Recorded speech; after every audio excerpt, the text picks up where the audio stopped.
Hi, this is Barrett Givens, and in this video, I'm going to review the basics of unions and intersections of sets.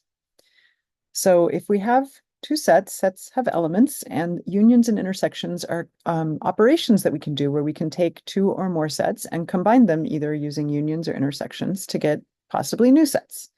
So let's start off by just thinking about two sets. Let's say we have two sets, A and B.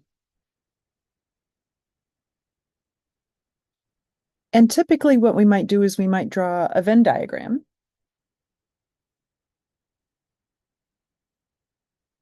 And since we don't know if the sets overlap or how the two sets are related, we might draw a Venn diagram that looks like this, where they sort of have some amount of overlap, but they also each have some amount that's outside of each other. Okay?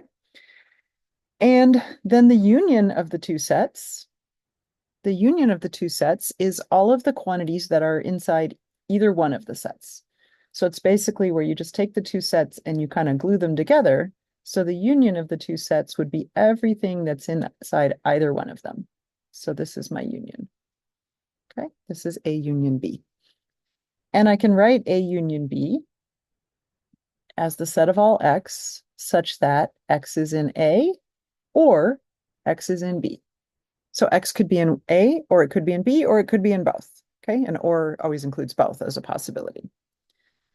All right.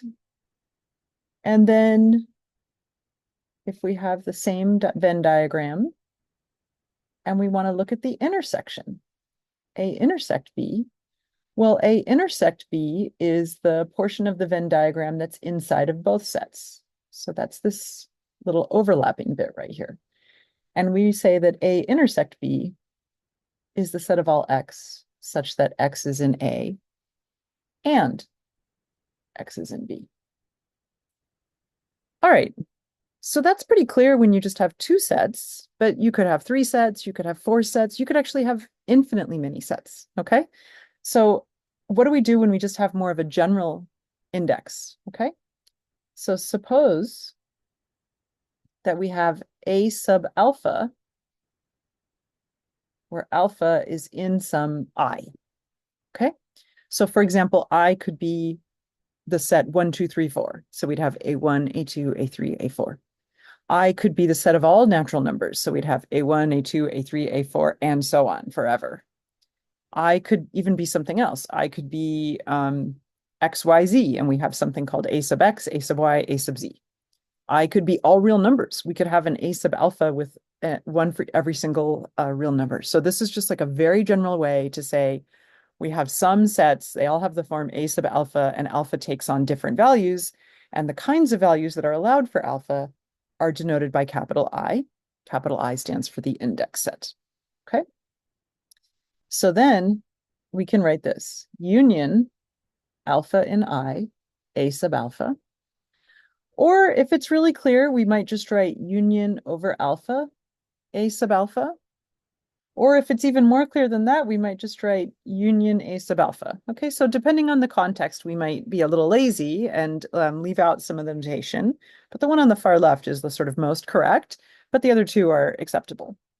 So just like we have up above, we think of the union as being the set of all X such that X is in A1 or A2 or A3 or A Y or A whatever. It's in at least one of the A's. So I can't write out an or like that because I don't know how many it would be. But what I can say is X is in A sub alpha for some alpha in I. So it's in at least one of the A alphas. All right. And then similarly, the intersection of all of the A alphas, which I might also write as just intersection over alpha A alpha, or I might write as just intersection A alpha. The idea of the intersection, if you look up above, those are the sets of X's that are in both of the sets, A intersect B. So these are the set of all X such that X is in A alpha for all alpha in I. Okay. So up above, we have the examples of unions and intersections with two sets. And then in the second part of the screen here, we have unions and intersections for like an arbitrary number of sets. And I know the notation gets a little crazy. But you can always sort of like imagine the top Venn diagrams, but then you have to think about the fact that there could be many, many different A sub alphas, depending on what your index set I is. So maybe let's just look at one quick example. So let's just say example. Let's let I be the natural numbers. And we'll let A sub, instead of saying alpha now, I'm going to say n since they're natural numbers. Let's let A sub n be the interval from 0 to 1 over n as a subset of the real numbers. Okay, so A sub n looks like this. It's this interval from 0 to 1 over n. So it's all of the real numbers that are greater than or equal to 0 and strictly less than 1 over n. So what is the union of A sub n for n in the natural numbers?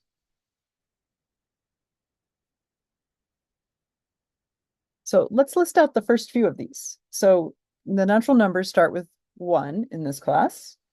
And so the first one would look like 0 to 1. And then the next one would look like 0 to 1/2. And then the next one would look like 0 to 1/3. And so on. So the union of A sub n for n in the natural numbers, that's all of the real numbers that are in at least one of these sets, at least one of these sets. And so I think that this just equals 0 to 1. Because actually, if you're in the first set, then you're in at least one of them.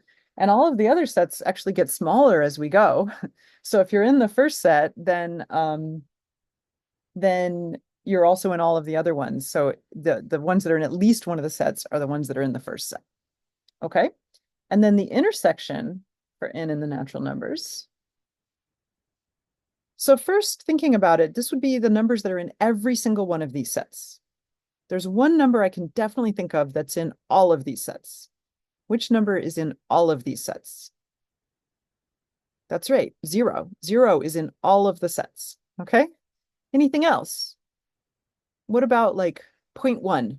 Is 0.1 in all of these sets? 0.1, it's in all the ones I drew, right? 0.1 is like right here. Is it in all of these sets? Well, 0.1 is 1/10. So when I get down to the one that stops at 1/11, it won't be in that set, right? What about 0.01? Well, that won't be in the set that goes up to 1 over 101. What about 0.001? No, once n gets big enough, it won't be in that set either. So I actually claim that the only point that's in all of these sets is the set that just contains 0. That's the only point that's in all of these sets. All right. So that was a quick review of what union and intersection means and of the notation, especially this notation here, which you may or may not have seen before, but which can be very important in certain classes. So thank you so much for listening.